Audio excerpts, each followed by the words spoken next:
So chapter number 7 employment growth informalisation and other issues. इस chapter में हम बात करेंगे एम्प्लॉयमेंट, अनएम्प्लॉयमेंट, उससे रिलेटेड इश्यूज, गवर्नमेंट की पॉलिसीज। इंपॉर्टेंट चैप्टर है, क्वेश्चन तो आना ही आना है इस चैप्टर से। आप +2 में इंडियन इकोनॉमी पढ़ो या मैक्रो इकोनॉमिक्स पढ़ो, कोई भी ऐसा टॉपिक या चैप्टर नहीं होगा जिससे आप कह दो कि इसको हम लीव कर सकते हैं। तो आपको पढ़ना सब कुछ है। Let's start. स्टार्टिंग में इस चैप्टर में छोटी छोटी डेफिनेशन है, कुछ वो डेफिनेशन पढ़ते हैं पहले हम। सबसे पहले वो बात कर रहा है अनएम्प्लॉयमेंट की। अनएम्प्लॉयमेंट का मतलब क्या होता है? अनएम्प्लॉयमेंट एक ऐसी सिचुएशन है जहां पर कोई पर्सन जॉब करना चाहता है, ठीक है जी, he is able to work, काम कर सकता है, he is willing to work, काम करने के लिए तैयार है, जो भी प्रिवेलिंग वेज रेट चल रहा होगा, but he is not getting work, उसको जॉब मिल नहीं रही है। तो इस सिचुएशन को हम बोलते हैं अनएम्प्लॉयमेंट। देखो क्या लिखा है, unemployment refers to a situation when a person या when peoples are willing to work at the existing wage rate and are able to work but are not getting work. Simple definition, willing to work, able to work at existing wage rate but they are not getting job, इस situation को हम unemployment बोलते हैं। It should noted with emphasis that such people who are willing to work at existing wage rate are not considered unemployed। अब यहां पर ना एक पॉइंट है, those who are not willing to work, उनको अनएम्प्लॉयड में नहीं लेना है, ठीक है जी। जो जॉब नहीं कर रहे हैं, एग्जिस्टिंग वेज रेट पर उनको जॉब मिल रही है पर वो लोग जॉब करना नहीं चाहते, वो अनएम्प्लॉयड नहीं होते हैं। अनएम्प्लॉयड कौन है? सिर्फ वो those who are willing to work, not getting work at existing wage rate, उसको ही आप अनएम्प्लॉयड मानोगे, बाकी सभी लोग एम्प्लॉयड कहलाएंगे। अच्छा, नेक्स्ट आता है हमारे पास डेफिनेशन वर्कर की आती है। अब वर्कर का मतलब इकोनॉमिक्स में सभी को वर्कर माना जाता है जो किसी भी तरीके की प्रोडक्शन एक्टिविटीज में एंगेज है, चाहे वो एक डॉक्टर है, चाहे वो एक लेबर है, किसी भी डेजिग्नेशन पे वो काम कर रहा है, अगर कोई वर्किंग है तो हम उसको वर्कर ही बोलते हैं। देखो, worker is an individual who is engaged in some production activity, जो किसी भी तरीके की प्रोडक्शन एक्टिविटी में एंगेज्ड है, हम उसको क्या बोलते हैं? वर्कर बोलते हैं। अ वर्कर और an individual engaged in production activity contributes to GDP by rendering services. Simple कहना चाहता है, कोई भी वर्कर या इंडिविजुअल जो किसी भी तरीके की प्रोडक्शन एक्टिविटीज में एंगेज्ड है और जो हमारे जीडीपी में कंट्रीब्यूट कर रहा है अपनी सर्विसेज के थ्रू, वो वर्कर कहलाएगा। कुछ एग्जांपल दिए हुए, मैंने कहा हर कोई जो भी जीडीपी में कंट्रीब्यूट कर रहा है, जो भी प्रोडक्शन की एक्टिविटीज में लगा हुआ है, वो वर्कर है। चाहे वो एक बार्बर है, ठीक है जी, चाहे वो एक लेबर है, चाहे वो एक डॉक्टर है, चाहे वो एक टीचर है, तो कोई भी हो सकता है। वर्कर का मतलब जो भी जीडीपी में कंट्रीब्यूट कर रहा है, किसी भी तरीके की प्रोडक्शन एक्टिविटी में एंगेज्ड है, हम उसको वर्कर बोलते हैं। नेक्स्ट आता है हमारे पास वर्कर्स के टाइप पढ़ लेते हैं जरा। दो तरीके के वर्कर्स होते हैं। Number 1 self employed. Self employed वो लोग होते हैं जो किसी के अंडर जॉब नहीं करते हैं, खुद का अपना काम होता है। नंबर 2 होता है हायर्ड। हायर्ड में वो लोग आते हैं जो किसी के अंडर जॉब करते हैं। हायर्ड को फर्दर क्लासिफाई किया जाता है casual and regular. Casual worker कौन से होते हैं? जिनके पास परमानेंट नेचर ऑफ जॉब नहीं होता है, आज जॉब है कल जॉब नहीं होगी, या जब काम होगा तो उनके पास जॉब अवेलेबल होगी, otherwise they are unemployed. Regular workers वो होते हैं जो कि परमानेंट बेसिस पर हायर होते हैं। कैजुअल वर्कर में आप लगा सकते हो डेली वेजर्स, लेबर, दिहाड़ी पर जो लोग काम करते हैं वो। और रेगुलर वर्कर्स में आगे आप समझ लो गवर्नमेंट एम्प्लॉइज, जो गवर्नमेंट जॉब में है, दे आर रेगुलर वर्कर्स। और भी डिटेल में पढ़ेंगे इसके बारे में अभी। नेक्स्ट आता है हमारे पास सेल्फ एम्प्लॉयड। फिर से थोड़ा सा डिटेल पढ़ लेते हैं उसको जरा। जैसे मैंने आपको बताया, सेल्फ एम्प्लॉयड का मतलब वो वर्कर्स जो किसी के अंडर जॉब नहीं कर रहे हैं, उनका खुद का कोई भी काम हो सकता है। These are those workers who are engaged in their own business or own profession. For example, a farmer is also self-employed, जो अपनी फार्म में काम कर रहा है। Entrepreneur working in his own factory, कोई अपनी फैक्ट्री में खुद की में काम कर रहा है। एक डॉक्टर अपनी खुद की प्रैक्टिस कर रहा है। चार्टर्ड अकाउंटेंट अपनी खुद की प्रैक्टिस कर रहा है। तो वो सभी लोग क्या कहलाएंगे? हम कहते हैं उन सबको self employed workers. Hired workers जो किसी के अंडर जॉब करते हैं, जो कहीं सैलरी बेस पर काम कर रहे हैं। These are those workers who work for others. They render their services to others as a reward, get wages, salaries. अगर आप हायर्ड वर्कर की बात करो तो किसी और को सर्विसेज प्रोवाइड करेंगे अपनी वो, और सर्विसेज के बदले में उनको क्या मिलता है? वेजेस। लेबर का रिवॉर्ड वेजेस होता है, हमें पता है। For example proof reader example डाल दिया इन्होंने, working public houses, teacher working in school. अच्छा, कोई डॉक्टर अगर खुद की क्लिनिक पर काम करता है तो वो सेल्फ एम्प्लॉयड हो गया। किसी हॉस्पिटल में सैलरी बेसिस पर काम करेगा तो वो क्या हो जाएगा आपका हायर्ड वर्कर हो जाएगा। फिर आगे फर्दर आता है हमारे पास हायर्ड वर्कर की भी क्लासिफिकेशन, ऊपर हम पढ़कर आ रहे हैं। दो चीजें बताई है इसके बारे में, नंबर 1 कैजुअल वर्कर और नंबर 2 बताया हमें रेगुलर वर्कर। कैजुअल वर्कर कौन होता है? जिसको डेली बेसिस पर जॉब नहीं मिलता है उसको हम कैजुअल वर्कर बोलते हैं। मतलब आज काम है तो सैलरी मिलेगी, जॉब मिलेगी, अगर इकोनॉमी में जॉब नहीं है they will be remain unemployed. Casual workers are daily wagers, जिसे हम लेबर बोलते हैं कि जो डेली वेजर है, दिहाड़ीदार मजदूर। They are not hired by their employees on regular basis. खास बात, इनको रेगुलर बेसिस पर अपॉइंट नहीं किया जाता। अच्छा, इनको बहुत सारे सोशल सिक्योरिटी बेनिफिट्स भी नहीं मिलते। कौन से बेनिफिट? जैसे इनको कोई प्रोविडेंट फंड नहीं मिलेगा, इनको ग्रेचुटी नहीं मिलेगी, इनको पेंशन नहीं मिलेगी। तो ये सारी चीजें जो हमारे कैजुअल लेबर है मिस कर जाते हैं, उनको ये सारे बेनिफिट्स नहीं मिलते हैं। रेगुलर एम्प्लॉइज वो होते हैं जो कि परमानेंट नेचर के होंगे, परमानेंट पेरोल में उनका नेम रजिस्टर्ड होगा। दैट मीन्स एक बार हायर्ड हो गए तो इनको जॉब जाने का खतरा नहीं होता है। They are entitled to all social benefit, इनको सारे सोशल सिक्योरिटी बेनिफिट मिलते हैं, जैसे पेंशन मिलता है, ग्रेचुटी मिलती है, प्रोविडेंट फंड मिलता है, ये सारे बेनिफिट मिलेंगे। It is often found that casual workers are unskilled. एक और खास बात कही जाती है कि जो कैजुअल वर्कर देखे जाते हैं they are unskilled, they are unskilled, normally they are unskilled, like a worker working at construction site। आपने रोड पर काम करते हुए लोग देखे होंगे, लेबर देखे होंगे जो बिल्डिंग, बड़ी बड़ी स्टोरीज बिल्डिंग बन रही है उनमें काम करने वाली labour. On the other hand it is usually a skilled worker. अगर हम बात करें रेगुलर वर्कर की, तो रेगुलर वर्कर नॉर्मली आपको क्या देखने को मिलेगी? स्किल्ड वर्कर देखने को मिलती है। तो ये कैजुअल और रेगुलर वर्कर आ गया। नेक्स्ट हमारे पास कॉन्सेप्ट आते हैं, बड़े ध्यान से समझना, इसको थोड़ा स्लो करेंगे हम। Labour supply, labour force and work force. पहली बात करते हैं हम लेबर सप्लाई की। देखो, लेबर सप्लाई जो कैलकुलेट की जाती है ना, इट इज कैलकुलेटेड इन पर मैन डे, पर मैन डे या फिर पर मैन आवर। ठीक है जी, इस तरीके से देखो। फॉर एग्जांपल आपकी वर्किंग कैपेसिटी 10 आवर्स की है, आप 10 घंटे काम कर सकते हैं, बट आप कहते हैं मैं 10 घंटे काम नहीं करूंगा, मैं तो सिर्फ 8 घंटे काम करूंगा। तो ये आपकी टोटल कैपेसिटी थी, बट आप कितना काम कर रहे हैं? 8 आवर्स। तो जो ये 8 आवर होगी ना, this is your labour supply. ठीक है जी। तो लेबर सप्लाई का मतलब होता है कि कितना आप कितना टाइम देने को तैयार हैं किसी भी जॉब में। इसको हमेशा पर मैन डे में कैलकुलेट किया जाता है। 8 आवर्स को हम 1 मैन डे काउंट करते हैं। एक दिन में 8 घंटे को 1 मैन डे काउंट करते हैं। कहने का मतलब, अगर एक लेबर 8 घंटे काम करता है तो एक दिन की लेबर सप्लाई होगी। एक लेबर 8 घंटे काम करे तो 1 मैन डे की सप्लाई हो गई। सिमिलर डे पर ध्यान से समझना, 100 लेबर काम कर रहे हैं 8 घंटे के लिए, तो ये 100 मैन डे की सप्लाई एक दिन में हो जाएगी। बड़ा इंपॉर्टेंट पॉइंट है, समझ के चलना इसको। एक लेबर 8 घंटे काम करता है तो 1 मैन डे हो गया। 100 लेबर सेम डे में 8 घंटे काम करते हैं तो कितना हो गया? 100 मैन डे। जबकि काम एक ही दिन हुआ है, पर 100 लोगों ने एक एक दिन का काम कर दिया तो 100 दिन के काम के बराबर हो गया। ठीक है, इसीलिए लेबर सप्लाई को किसमें मेजर किया जाता है? पर मैन आवर में या फिर पर मैन डे में। Labor supply refers to the amount of labor that the workers are willing to offer corresponding to particular wage rate। जो भी वेज रेट चल रहा है उस वेज रेट के ऊपर आप कितनी देर काम करने के लिए तैयार हैं। You may be able to work 10 hours a day but willing to work only for 6 hours a day at a particular wage rate। जो बात मैंने आपको बताई आपको कि 10 घंटे की कैपेसिटी, आप 6 घंटे काम करना चाहते हैं तो 6 घंटे की लेबर सप्लाई होगी। Thus, labor supply is measured in terms of man hours of work और मैन डेज। आवर्स में निकाल लो, मैन डेज में निकाल लो। Considering 8 man hours equals to 1 man day, ये मैं आपको बता चुका हूं। It is always estimated in relation to wage rate. हाँ, अब वेज जो लेबर सप्लाई है ना, ये हमेशा किसके साथ रिलेटेड होगी? वेज रेट के साथ। जितना ज्यादा वेज रेट होगा उतना ज्यादा लेबर सप्लाई होगी। जो व्यक्ति 8 घंटे काम कर रहा है उसको आप वेजेस बढ़ाकर देने शुरू कर दो, वो 8 की जगह 10 भी घंटे काम करना शुरू कर देगा। तो जो labour supply directly related with the wage rate. तो लेबर सप्लाई समझ में आ गया होगा। लेबर सप्लाई के बाद आता है लेबर फोर्स।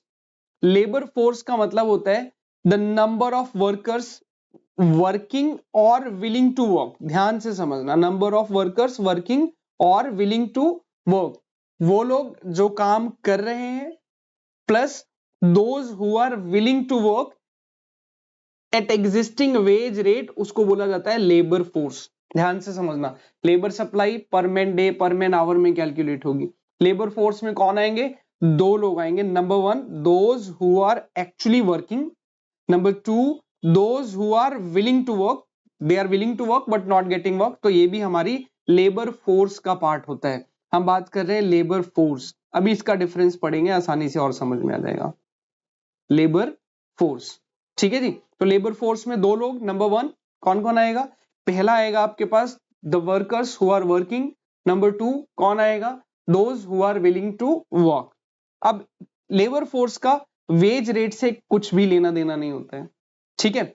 चलो इसका डिफरेंस करते हैं, थोड़ा सा और क्लियर होएगा आपको।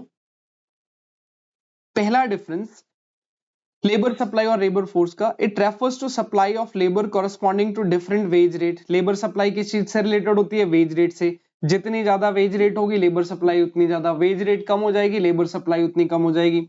Supply of labour is measured in terms of, ऊपर पढ़ के आ रहे हैं हम, मैन डेज में निकाला जाता है, ठीक है जी, of work and is always related to wage rate. अगर बात करें लेबर फोर्स की, it refers to number of person working. पहली चीज क्या याद रखनी है हमने लेबर फोर्स में? Those who are actually working. और दूसरा कौन इंक्लूड होगा इसमें?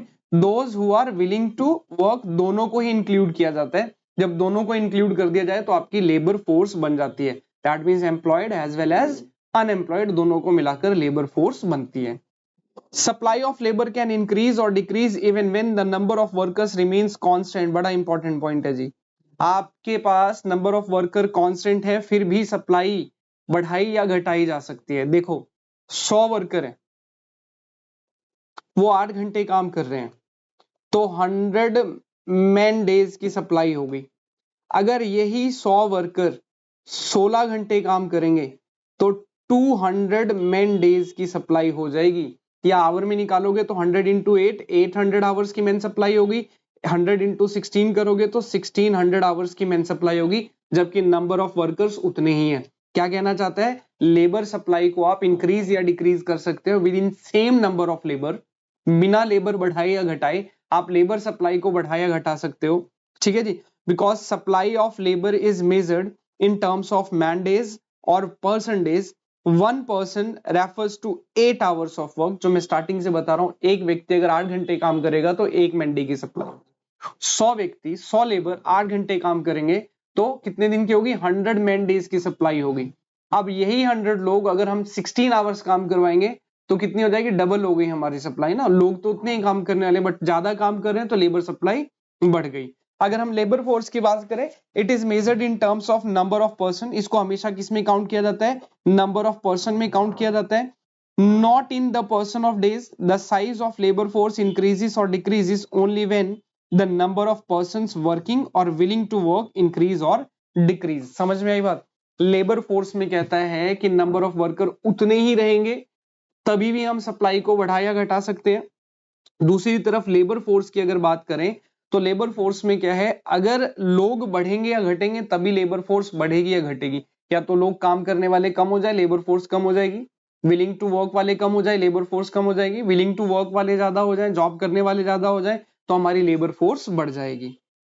फिर नेक्स्ट आता है हमारे पास वर्क फोर्स। लेबर फोर्स के बाद देखो वर्क फोर्स जो है ना, this is part of labour force. Work force क्या है? Part of labour force. Work force का मतलब होता है those who are actually working, जो हकीकत में काम कर रहे हैं वही लोग आपके वर्क फोर्स होते हैं, दैट इज जो एम्प्लॉयड है। देखो work force refers to the number of person who actually working and does not account for those who are willing to work. यानी कि जब आप वर्क फोर्स निकाल रहे हो तो इनको आपने कंसीडर नहीं करना है willing to work but not working. कहने का मतलब वर्क फोर्स में सिर्फ और सिर्फ एम्प्लॉयड लोग होते हैं, जो ऑलरेडी कहीं ना कहीं काम कर रहे हैं, उसको ही वर्क फोर्स बोला जाता है।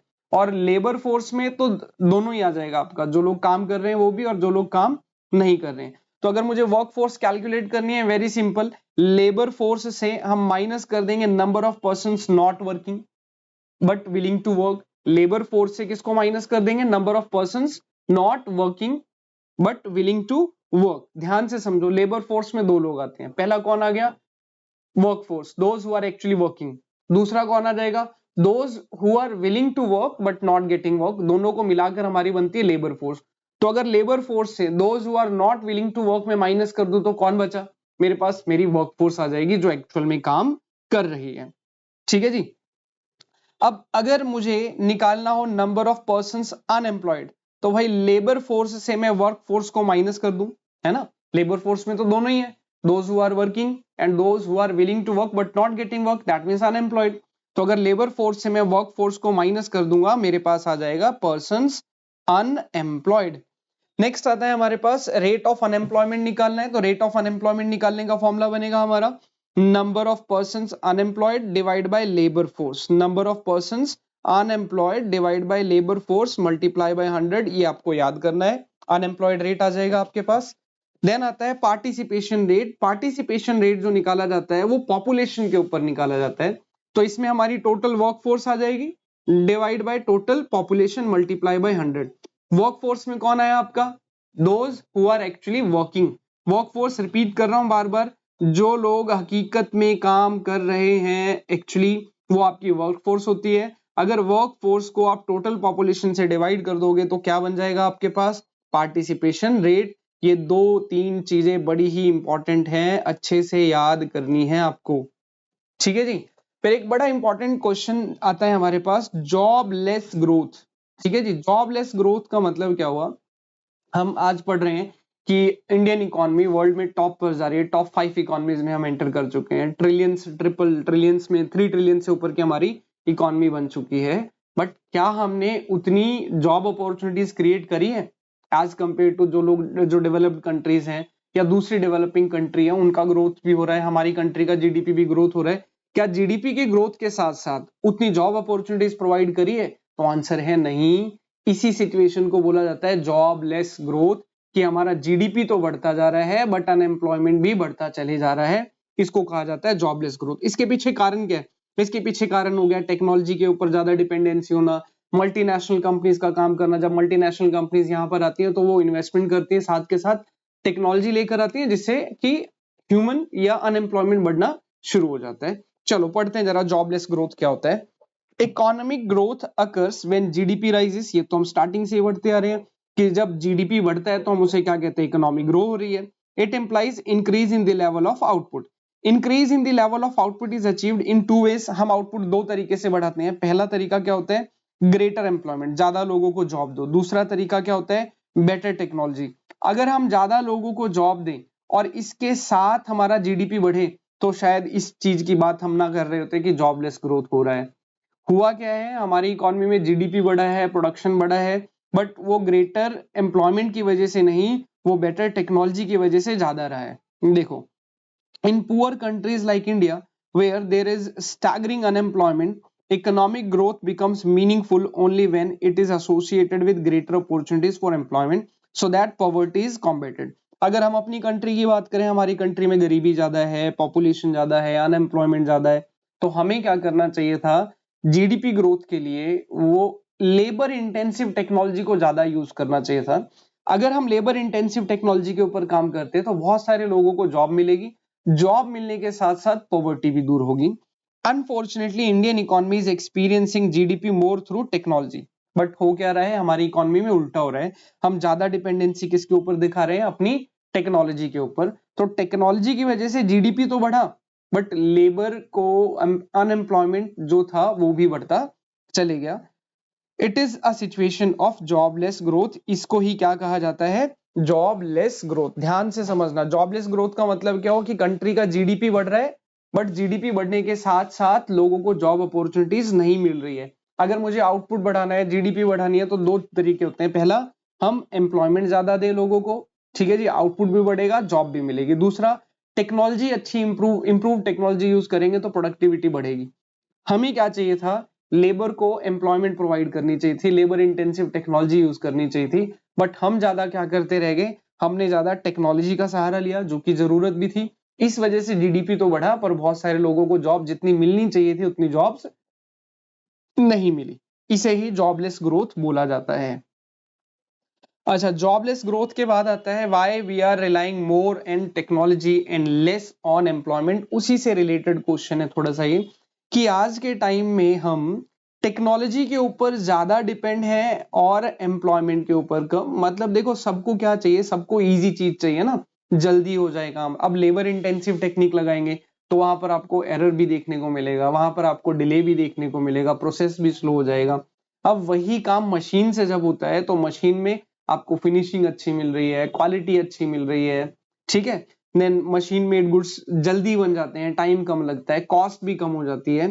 तो हमारे साथ ऐसा क्या रहा कि हम टेक्नोलॉजी के ऊपर ज्यादा डिपेंडेंट होते चले गए एज कंपेयर टू एम्प्लॉयमेंट। देखो, इंडिया का जो, हमारी कंट्री का जो ग्रोथ प्रोसेस है, इसमें ना मल्टीनेशनल कंपनीज का रोल बहुत ज्यादा है, एमएनसीज का रोल बहुत ज्यादा होने की वजह से अब एमएनसीज जहां जहां काम करती है ना, दे आर, ये कौन सी टेक्निक यूज करती है ज्यादा, कैपिटल इंटेंसिव टेक्निक ज्यादा यूज करती है। दैट मीन्स ये लोग कैपिटल को ज्यादा यूज करेंगे एज कंपेयर टू लेबर। तो बस यहीं पर इस क्वेश्चन का आंसर है, ठीक है जी। यही एक सबसे बड़ा कारण हो गया कि हम एम्प्लॉयमेंट से ज्यादा टेक्नोलॉजी के ऊपर डिपेंडेंट होते चले गए। चलिए पढ़ते हैं जरा। Our growth process is being increasingly hijacked by MNCs, multinational companies. These companies specialize in achieving high growth through efficient technology rather than through greater use of manpower.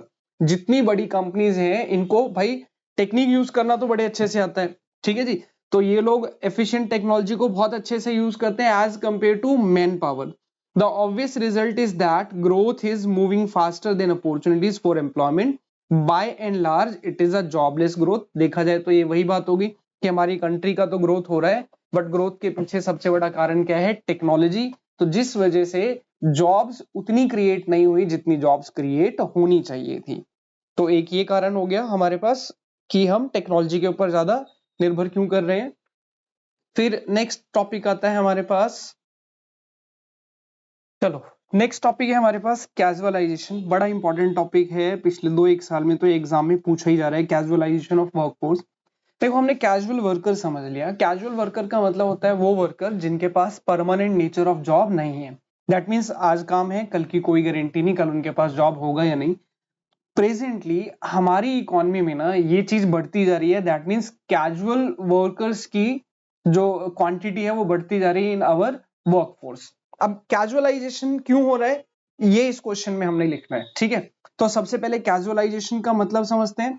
Casualization of workforce refers to a situation when percentage of casually hired workers in total workforce tends to rise over the time।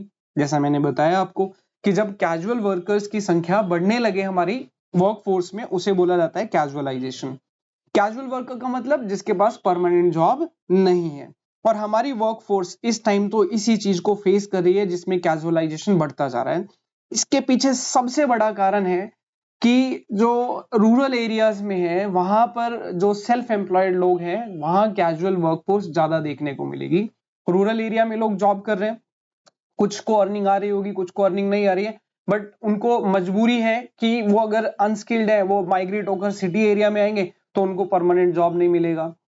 वापिस गांव जाएंगे तो वहां भी कभी काम है कभी काम नहीं है। दिस इज द सिनेरियो जिसकी वजह से कैजुअलाइजेशन हो रहा है। लेट्स सी, सबसे पहला point, the bulk of self employed worker is found in rural area. सबसे ज्यादा सेल्फ एम्प्लॉयड लोग कहां देखने को मिलेंगे आपको, रूरल एरिया में। अब रूरल एरिया में इतनी ज्यादा सेल्फ एम्प्लॉयमेंट है, अगर सेल्फ एम्प्लॉयड लोग हैं तो क्या सब पैसा कमा रहे हैं, आंसर है नहीं, सब लोग पैसा नहीं कमा रहे हैं। कई लोगों के पास तो सिर्फ मजबूरी है कि उन्हें कुछ और आता नहीं है और कुछ कर नहीं सकते, तो वो गांव में ही छोटा मोटा काम खेती बाड़ी अपनी कर लेते हैं। People work on their farm and fields not because everybody is gainfully employed, not because everybody is contributing to output, but simply because many of them are not getting non-farm job even they wish to migrate। सब लोग किसानी नहीं करना चाहते हैं, खेती नहीं करना चाहते हैं, वो बाहर नहीं जा पा रहे हैं क्योंकि बाहर उनको जॉब नहीं मिल रही है, उनके पास कोई खास स्किल ऐसी नहीं है। वो अपने फार्म्स पर ही काम करते हैं सिर्फ नेम सेक के लिए, नाम के लिए तो है कि ठीक है मैं किसानी कर रहा हूँ, खेतों में काम कर रहा हूँ, सेल्फ एम्प्लॉयड हो, but in fact they are disguisedly unemployed. Disguise unemployment क्या होती है, जहां पर नंबर ऑफ पीपल रिक्वायर्ड से ज्यादा लोग जब जॉब करते हैं तो उसको डिसगाइज्ड अनएम्प्लॉयमेंट कहा जाता है। तो रूरल एरिया में डिसगाइज्ड अनएम्प्लॉयमेंट सबसे ज्यादा देखने को मिलती है। Taking a chance for opportunities these marginal worker tend to migrate. अब मैं ये पूरा पैराग्राफ बता देता हूँ। जब वहां पर कुछ आउटपुट आ नहीं रहा है तो वो लोग कोशिश करते हैं कि माइग्रेट होकर कहीं सिटी में जाए। अब जब वो माइग्रेट हो रहे हैं स्किल उनके पास है नहीं तो उनको जॉब कौन सी मिलेगी, कैजुअल जॉब ही तो मिलेगी। यही रीजन है इंडिया में कैजुअलाइजेशन ऑफ वर्कफोर्स हो रहा है। फिर अगला टॉपिक भी कर लेते हैं हम। अगले टॉपिक में आता है हमारे पास इनफॉर्मलाइजेशन एंड फॉर्मलाइजेशन के बारे में बात करेंगे। सबसे पहले हम बात करते हैं फॉर्मल सेक्टर एम्प्लॉयमेंट, फिर बात करेंगे इनफॉर्मल। देखो फॉर्मल सेक्टर वो सेक्टर होता है जिस सेक्टर में 10 लोग से ज्यादा, अगर किसी एस्टैब्लिशमेंट में 10 लोग या उससे ज्यादा लोग काम कर रहे हैं तो उसको हम फॉर्मल सेक्टर बोलते हैं। फॉर्मल सेक्टर में जो लोग काम करते हैं उनको फॉर्मल वर्कर्स कहा जाता है, और फॉर्मल वर्कर्स को मिलते हैं बहुत सारे बेनिफिट, प्रोविडेंट फंड, उनको यूनियन मिलेगी, हो सकता है पेंशन वगैरह का भी कुछ सिस्टम हो वहां पर, तो बेनिफिट्स मिलेंगे, लीव मिलती है, मेडिकल बेनिफिट्स दिए जाते हैं। इनफॉर्मल सेक्टर वो सेक्टर होता है जहां पर 10 लोग से कम काम कर रहे होते हैं, उनको कोई बेनिफिट खास नहीं मिलते हैं, जैसे कि ना तो वो यूनियन फॉर्म कर सकते हैं, ना प्रोविडेंट फंड में पैसा कंट्रीब्यूट होता है उनका, ना पेंशन जैसी कोई सुविधा। ये एक छोटा सा डिफरेंस हो गया। देखते हैं जरा फॉर्मल सेक्टर में क्या कहता है। It refers to organized sector of the economy. It includes government department, public enterprises, and private establishment which hires 10 or more workers. जो 10 या 10 से ज्यादा वर्कर्स हायर करेगा उसको हम क्या बोलेंगे, फॉर्मल सेक्टर एम्प्लॉयमेंट बोलते हैं। The working in organise sector are called, जो लोग यहाँ काम कर रहे हैं उनको क्या बोलेंगे हम, फॉर्मल वर्कर्स। इनफॉर्मल इसको क्या कहा जाता है, अनऑर्गेनाइज्ड सेक्टर बोला जाता है। इसमें क्या होता है, 10 लोग से कम काम कर रहे होते हैं, ठीक है जी, चाहे वो सेल्फ एम्प्लॉयड है चाहे किसी के अंडर काम कर रहे हैं, इनको हम इनफॉर्मल वर्कर्स बोलते हैं। अब एम्प्लॉयमेंट में हम इसमें सीधा एक डिफरेंस पढ़ते हैं। डिफरेंस है हमारे पास फॉर्मल वर्कर और इनफॉर्मल वर्कर्स का, जो इंपॉर्टेंट है। Number 1, work in organise sector in economy. Formal workers कहाँ काम करते हैं, ऑर्गेनाइज सेक्टर में। इनफॉर्मल वर्कर कहाँ काम करेंगे, अनऑर्गेनाइज सेक्टर में। फॉर्मल सेक्टर की बात करें अगर तो are entitled to social benefits like provident fund, gratuity, pension, ये उनको बेनिफिट्स मिल सकते हैं। इनफॉर्मल वर्कर्स को ये सारे बेनिफिट नहीं मिलते हैं, are not entitled to social benefit, ना प्रोविडेंट फंड, ना ग्रेचुटी, ना पेंशन, ऐसा कुछ भी उनको नहीं मिलेगा। फिर आता है कैन फॉर्म ट्रेड यूनियन, ये लोग अपनी ट्रेड यूनियन बना सकते हैं formal workers. Informal workers trade union form नहीं कर सकते हैं। अब इनके लिए अलग अलग लेबर लॉ बने होंगे जो इनके प्रोटेक्शन के लिए काम करेंगे। इनफॉर्मल वर्कर्स के लिए कोई लेबर लॉ नहीं काम करता, ठीक है जी। इनकी सिचुएशन तो वर्स ही कह सकते हैं आप, काम है तो जॉब है, या कह लो कि इनमें कैजुअलाइजेशन सबसे ज्यादा आपको देखने को मिलेगा, कहां पर, इनफॉर्मल वर्कर्स में, ठीक है जी। तो नेक्स्ट लेक्चर में बाकी की चीजें रिकॉर्ड करेंगे, अभी फिलहाल इतना ही करना है।